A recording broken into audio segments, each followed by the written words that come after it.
সকলকে নমস্কার। আজকে পুনরুত্থিত খ্রিস্টের সাক্ষ্য এই মূল সুরের উপরে আমি দু একটি কথা সহভাগ করতে চাই। আর শাস্ত্রাংশ হিসাবে আপনারা অনুগ্রহ করে পাঠ করবেন লোকলিখিত সুসমাচারের 24 অধ্যায় 13 পদ থেকে 35 পদ। আমি পাঠ করছি না, কিন্তু সংক্ষেপে স্মরণ করিয়ে দিচ্ছি। এই স্থানে দুজন শিষ্যের কথা লেখা রয়েছে, যারা যীশু খ্রিস্টকে ক্রুশে হত্যা করবার পরে তারা জেরুজালেম থেকে ইম্মাউর পথে যাচ্ছিলেন এবং সেই যাত্রাপথে যীশু তাদের সাথে সাক্ষাৎ করলেন এবং তারা যীশুর সাথে কথা বললেন এবং সেই বিষয়ে পরবর্তীতে তারা শিষ্যদের কাছে সাক্ষ্য বহন করলেন। এই বিষয়টি সেই শাস্ত্রাংশে লেখা রয়েছে। তবুও আমি অনুরোধ করব, অনুগ্রহ করে শাস্ত্রাংশটি পাঠ করবেন।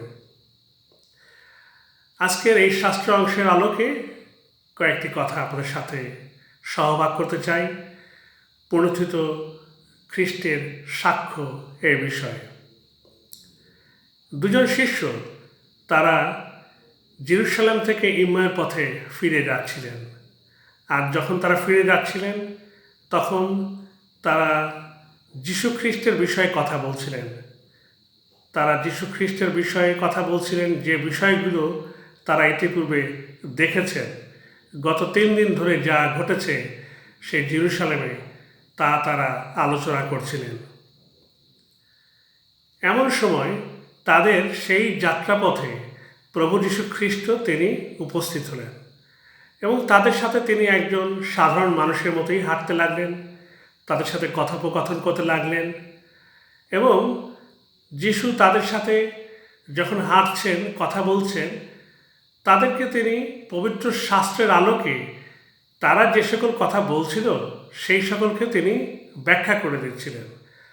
তিনি তাদের কাছে প্রকাশ করছিলেন যে পবিত্র শাস্ত্রে মসিহের বিষয়, খ্রিস্টের বিষয় বা ত্রাণকর্তার বিষয়ে কী লেখা রয়েছে।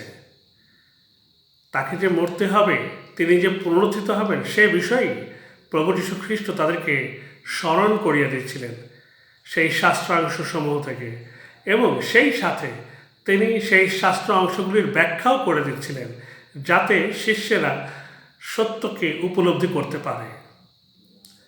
এবং আমরা দেখতে পাই যে যখন তারা সেই ইম্মাউর পথে হাঁটছে, যীশু তাদের সাথেই রয়েছেন। এমনকি যখন তারা যীশুকে তাদের গৃহে প্রবেশ করতে বললেন, তাদের গৃহেও যীশু প্রবেশ করলেন। তিনি তাদের সাথে খাবারেও সহবাহিতা করলেন এবং যখন তিনি রুটি ভাঙছিলেন তখন তারা চিনতে পারলেন যে এই লোক সেই প্রভু যীশু খ্রিস্ট, তিনি তাদের মাঝে উপস্থিত। কিন্তু প্রভু যীশু খ্রিস্ট তিনি অন্তর্হিত হলেন তাদের মধ্য থেকে। যখন অন্তর্হিত হলেন তারপরে তারা কিন্তু বসে থাকেনি। শিষ্যেরা তখন যে সত্য উপলব্ধি করলো, যে সত্য তারা নিজের চোখে দেখলো, যে কথা তারা নিজের কানে শুনল, তা তারা পৌঁছে দিতে ছুটে গেল আবারও জেরুজালেমে। সেখানে গিয়ে শিষ্যদের কাছে তারা সাক্ষ্য দিলেন, প্রভু নিশ্চয়ই উঠিয়াছেন, প্রভু নিশ্চয়ই উঠিয়াছেন। খ্রিস্টতে প্রিয় বোন ও ভাইয়েরা, আমরা আজকের এই শাস্ত্র অংশ থেকে দেখতে পাই এই দুইজন শিষ্যের সাথে যিশু হেঁটেছেন, কথা বলেছেন, শাস্ত্রের অংশ ব্যাখ্যা করেছেন, তাদের সাথে খাবার খেয়েছেন, তাদের গৃহেও গিয়েছেন। কি মনে হয়, পুনরুত্থিত যীশু খ্রিস্ট আমার সাথে, আপনার সাথে কি হেঁটেছেন, কথা বলেছেন?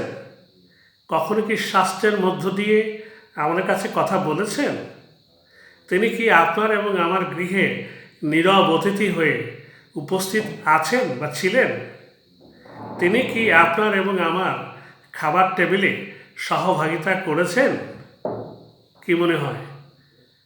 আমি বুকে হাত দিয়ে বলতে পারি, যীশু খ্রিস্ট তিনি আমার এবং আমাদের সকলের সাথেই তিনি আমাদের জীবনের যাত্রায় হেঁটেছেন, কথা বলেছেন, আমাদের গৃহে উপস্থিত আছেন, আমাদের খাবার টেবিলেও সহভাগ করেছেন, করছেন, সামনেও তা করবেন। সত্যি তিনি পুনরুত্থিত, তিনি জীবিত, তিনি আমাদের মধ্যে আছেন। আমার এবং আপনার কাছে প্রশ্ন, আমার এবং আপনার জীবনে প্রভু যীশু খ্রিস্ট কখনই কি আমাদের জীবনযাত্রায়, জীবন চলার পথে আমাদের সাথে পথ চলেননি? কি মনে হয়, যখন আপনি একাকী ছিলেন, যখন আপনি দুঃখ কষ্ট যন্ত্রণার মধ্যে ছিলেন, যখন আপনি চাকরিহীন অবস্থায় ছিলেন, যখন আপনি অসুস্থ ছিলেন, যখন আপনার পাশে কাউকে প্রয়োজন ছিল, যে কথা কাউকে বলা যায় না কাউকে বলার জন্য, অথবা যখন আপনি মৃত্যুর মুখে দাঁড়িয়ে, যখন আপনার সাহায্য প্রয়োজন, তখন কি প্রভু যীশু খ্রিস্ট, ঈশ্বর, তিনি আমাদের সাথে থাকেননি? আমাদের কাছে দেখা দেননি? আমাদের মাঝে কি উপস্থিত হননি? আমাদের পরিবারে কি তিনি উপস্থিত থাকেননি? খাবার টেবিলে কি আমাদের সাথে সহভাগ করেননি? আমি বিশ্বাস করি আমাদের সকলের উত্তর হ্যাঁ হবে। কারণ প্রভু যীশু খ্রিস্ট তিনি আমাদের সকলের জীবনে তিনি উপস্থিত আছেন, ছিলেন, প্রতিজ্ঞা করেছেন থাকবেন। তিনি আমাদের প্রত্যেকের জীবনে উপস্থিত ছিলেন। তিনি পুনরুত্থিত, তিনি জীবিত, তিনি আমাদের জীবন চলার পথে আমাদের সাথে হাঁটছেন। আমাদের গৃহে তিনি উপস্থিত আছেন। যখন আমি অসুস্থ ছিলাম, আমরা অসুস্থ ছিলাম, তিনি আমাদেরকে আরোগ্যতা দিয়েছেন। যখন আমরা চাকরিহীন অবস্থা ছিলাম, আমাদেরকে তিনি চাকরি দিয়েছেন। যখন আমাদের সন্তানদের নিয়ে আমরা উদ্বিগ্ন ছিলাম, তিনি আমাদের উদ্বিগ্নতাকে দূর করেছেন। যখন আমরা আমাদের বাবা মাকে নিয়ে চিন্তায় ছিলাম, তিনি তাদেরকে রক্ষা করেছেন, আমাদেরকে শান্তি সান্ত্বনা দিয়েছেন। যখন আমাদের খাবার টেবিলে আমরা চিন্তিত ছিলাম কি খাবো, কি পরব, তখনও তিনি খাবার জুগিয়ে দিয়ে আমাদেরকে খাইয়েছেন, নিজেও অনেক সময় উপস্থিত থেকে খেয়েছেন। কি মনে হয়? আশা করি সকলেই একমত, তিনি করেছেন। যা তিনি করেছিলেন এই দুই শিষ্যের সাথে, আমাদের সাথেও তিনি করেছেন। আমরাও ওই দুই শিষ্যের মতো প্রভুকে চিনতে পারিনি, যীশু খ্রিস্টকে চিনতে পারিনি। কারণ তিনি আমাদের কাছে যেভাবে উপস্থিত হয়েছেন, আমরা সেভাবে তাকে কখনো প্রত্যাশা হয়তো করিনি। যেমনটি এই দুই শিষ্য যীশু খ্রিস্টকে প্রত্যাশা করেননি যে তিনি তাদের সাথে হাঁটবেন, কথা বলবেন, খাবেন, তাদের গৃহে যাবেন। কারণ তারা জানে তিনি তো মৃত, তিনি তো মারা গিয়েছেন। তাদের কাছে যিশুর যে ছবি ছিল সেটা ছিল রক্তাক্ত ছবি, ক্ষত বিক্ষত ছবি, পরাজিত এক মানুষের ছবি, পরাজিত এক রাজার ছবি। তারা ভাবেনি এই যিশু তিনি মৃত্যুকে ধ্বংস করে পুনরুত্থিত হয়ে তাদের সাথে হাঁটবেন, তাদের সাথে কথা বলবেন, তাদের সাথে খাবেন। কল্পনাও করতে পারেনি, বিশ্বাস করতে পারেনি। আপনি এবং আমরাও একইভাবে বিশ্বাস করতে পারিনি, কল্পনা করতে পারিনি। তিনি হেঁটেছেন, কথা বলেছেন, পবিত্র শাস্ত্র বাক্য বলেছেন, বুঝতে সাহায্য করেছেন, আমাদের সাথে খেয়েছেন, আমাদের গৃহে উপস্থিত আছেন। যখন মণ্ডলীতে পুলপিট থেকে বিশপগণ, পুরোহিতগণ প্রভুর বাক্য প্রচার করেছেন, যখন আপনি নিজে বাক্য পড়েছেন, পরিবারকে নিয়ে পাঠ করেছেন, যিশু কি কথা বলেননি? কিছুই কি বলেননি? নিশ্চয়ই বলেছেন। আমাদের হৃদয়ও অনেক সময় উত্তেজিত হয়েছে, উত্তপ্ত হয়েছে, কিন্তু আপনি এই দুই শিষ্যের মতো যিশুর পক্ষে সাক্ষ্য বহন করিনি। আমরা আমাদের মুখ খুলিনি, হয়তো কেউ কেউ প্রকাশ করেছি, কিন্তু আজ সময় এসেছে সাক্ষ্য বহন করার। যিশুর উপস্থিতির কথা ঘোষণা করার, যেন আরও অনেকে বিশ্বাস ঘোষণা করতে পারে। এই দুই শিষ্য যেমন করেছে, আমাদেরও তেমনি কর্তব্য যীশু খ্রিস্টের বিষয়ে সাক্ষ্য বহন করা। যিশুকে দুই শিষ্য চিনতে পারেনি, কারণ এই দুই শিষ্যের ধারণা ছিল যিশু তিনি রাজা হবেন, তিনি রোমীয় সাম্রাজ্যকে ধ্বংস করে যিহুদিদের রাজ্য ফিরিয়ে আনবেন। তাদের চিন্তা আর যিশুর চিন্তা যে এক নয়, যিশু শিষ্যদের কাছে তা বারবার প্রকাশ করেছিলেন। কিন্তু শিষ্যরা যেমন বোঝেনি, এই দুই শিষ্যও বোঝেনি। আর শুধু এই দুই শিষ্যের কথা কি বলবো, আপনি আমরাও বুঝি না, অনেক সময় বুঝিনি, আজও বুঝিনি যে তিনি পুনরুত্থান উদযাপন করেছি, হ্যাপি ইস্টার গ্রিটিংস পাঠিয়েছি, কিন্তু এখনও সত্য উপলব্ধি করিনি যে তিনি বেঁচে আছে, তিনি আছেন আমার সাথে, আপনার সাথে। আর যদি তিনি এই সত্য উপলব্ধি করতাম, তাহলে আর আমাদের জীবনটা একই রকম থাকতে পারে না। আমরা চিনতে পারিনি ওই দুই শিষ্যের মতো, কারণ আমাদের চিন্তায়, আমার এবং আপনার চিন্তায়, যিশু যদি উপস্থিত থাকে তাহলে কি অভাব হয় জগতে?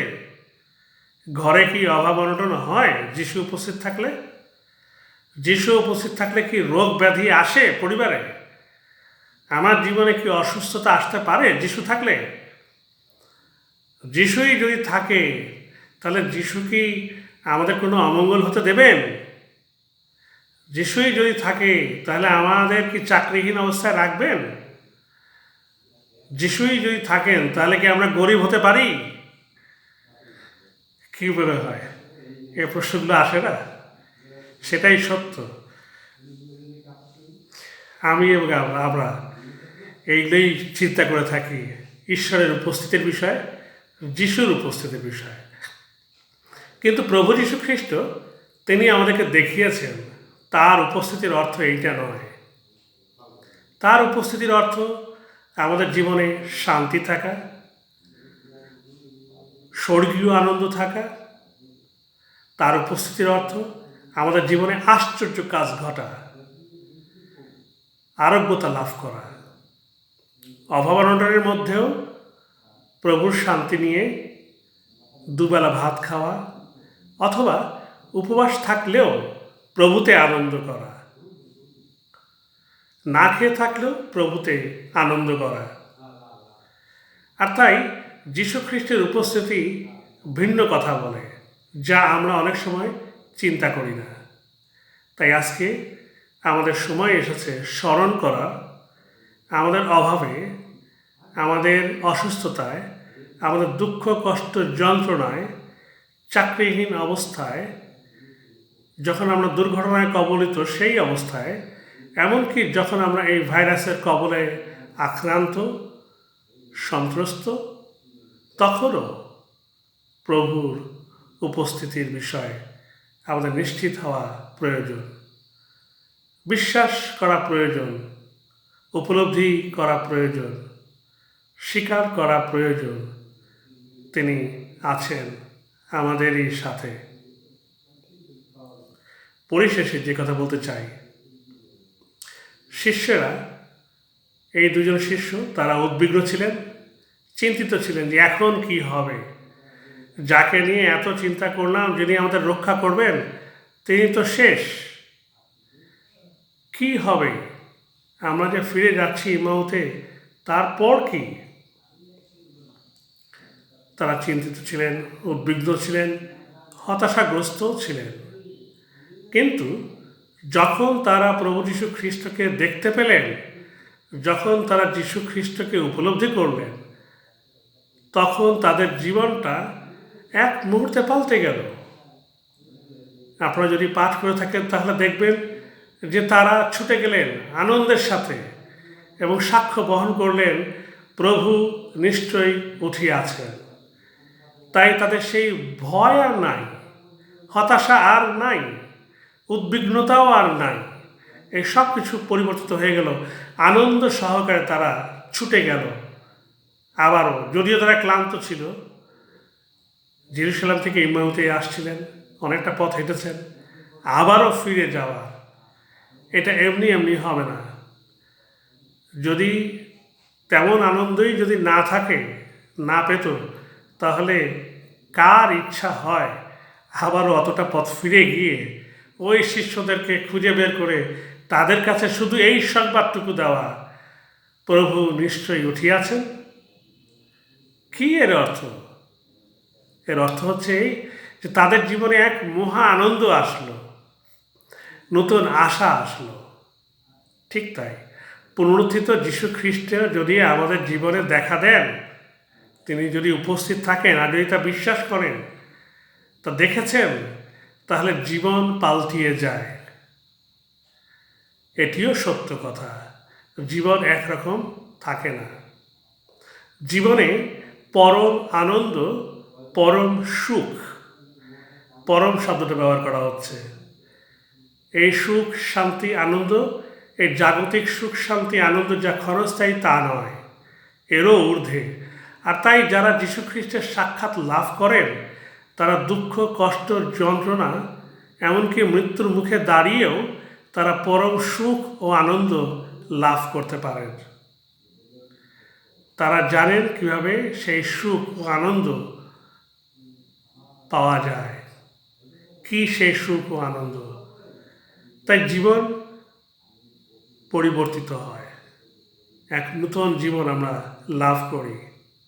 এটি শুধু কথার কথা নয়, কিন্তু এটি জীবন, যে জীবন আর এক থাকে না। একটা রূপান্তর ঘটে, শুঁয়োপোকা থেকে প্রজাপতি পরিণত হয় যেমনভাবে, ঠিক তেমনিভাবে আমাদের জীবনটাও সেই প্রজাপতির মতো ডানা মেলে ওড়ে শত ঝড়, ঝঞ্ঝা, রোদ, সব কিছুর মাঝে। আজকে যদি প্রভু যীশু খ্রিস্ট আমাদের সাথে উপস্থিত আছেন, তাহলে সেই আনন্দ, শান্তি আমার এবং আপনার জীবনেও আছে।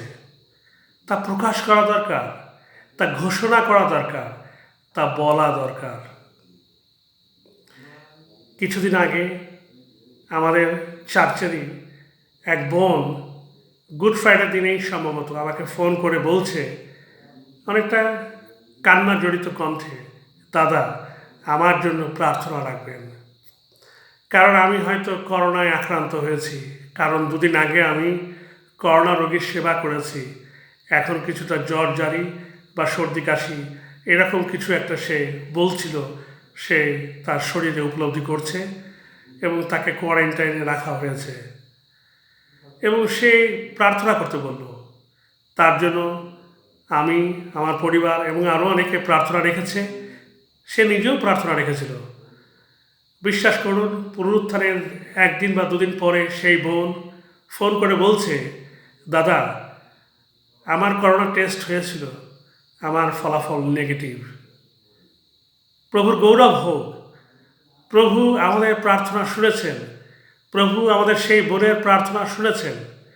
তিনি প্রভু যীশু খ্রিস্ট, যিনি পুনরুত্থিত, তিনি আমাদের জীবনে চলার পথে তিনি আমাদের সাথে আছেন, যেভাবে ইম্মাউতে এই দুই শিষ্যের সাথে ছিলেন।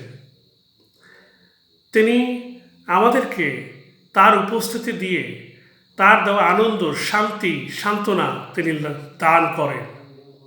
আমরা তা প্রতিনিয়ত লাভ করে যাচ্ছি। এখন সময় এসেছে সাক্ষ্য বহন করার, পুনরুত্থিত যীশু খ্রিস্টের সাক্ষ্য, যা তিনি আমাদেরকে দিয়েছেন, যে অনুগ্রহ, যে আশীর্বাদ, সেগুলোর কথা বলা।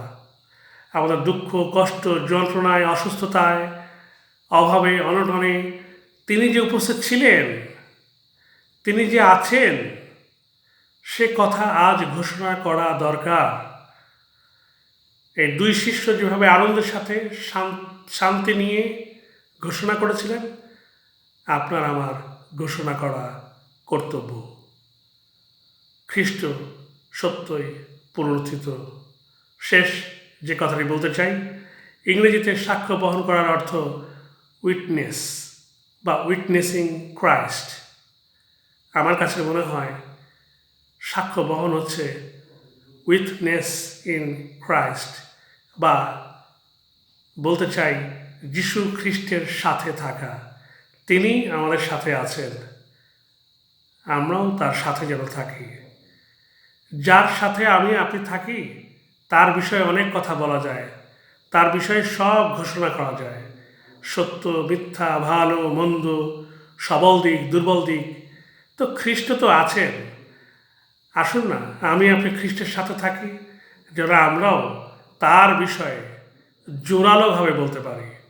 ঈশ্বর আজকে আমাকে এবং আপনাকে প্রভু যীশু খ্রিস্টের পক্ষে সাক্ষ্য বহন করতে আশীর্বাদ করুন, যেন এই করোনা ভাইরাসের আক্রান্ত হওয়ার সময় যখন আমরা প্রত্যেকে ঘরে বন্দি অবস্থায় আছি, তখন খ্রিস্টের সাক্ষ্য বহন করা জরুরি, যেন আমাদের বিশ্বাস বৃদ্ধি পায়, প্রভুতে যেন স্থির থাকি, তার আশ্চর্য কাজ যেন আমাদের জীবনে দেখতে পাই, এবং ঘরে থাকার সময়ও আমরা প্রভুর দেওয়া আনন্দ ও শান্তি যেন সবসময় লাভ করি।